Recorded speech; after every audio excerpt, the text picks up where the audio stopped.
The Prodigal Son. Have you ever felt like running away from everything?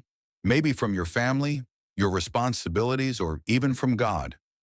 Jesus told a story about a young man who did just that.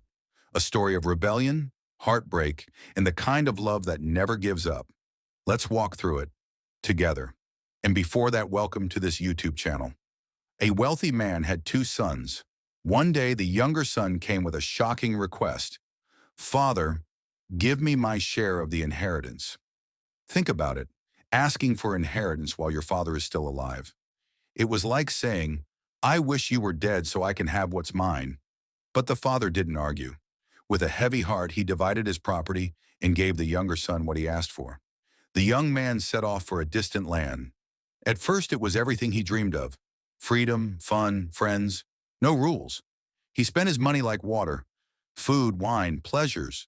For a while, he felt unstoppable. But money runs out, and so do fair weather friends. One day his purse was empty, and just then a famine struck the land.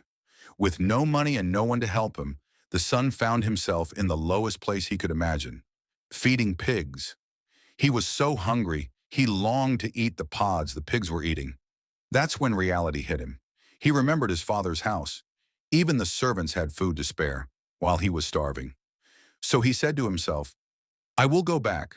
I'll tell my father, I've sinned against heaven and against you. I am no longer worthy to be called your son. Make me like one of your hired servants." While he was still far away, his father saw him. And the father did something no one expected. He ran. He ran through the streets, past the fields, straight toward his son. He threw his arms around him and kissed him. The son began his speech. "Father, I've sinned. I'm not worthy." But the father didn't even let him finish. He called out, "Quick, bring the best robe. Put a ring on his finger, sandals on his feet. Kill the fattened calf. We're going to celebrate. For my son was dead, and now he's alive. He was lost, and now he's found."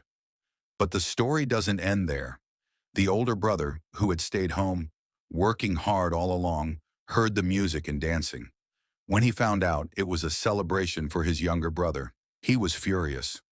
"All these years I've obeyed you," he told his father, "yet you never gave me even a young goat to celebrate with my friends. But when he comes back, after wasting everything, you throw a feast?" The father looked at him with love and said, "My son, you are always with me, and everything I have is yours. But we had to celebrate, because your brother was dead and is alive again. He was lost and is found." This story is more than just about two sons. It's about us. Sometimes we're like the younger son, running, failing, needing grace. Other times we're like the older brother, angry, bitter, forgetting the father's love. But at the center of it all is the Father, who represents God. A Father whose love is patient, whose arms are open, and who celebrates every single person that comes back home. Maybe you've felt far from God. Maybe you've wondered if you've gone too far, messed up too badly. This story is for you.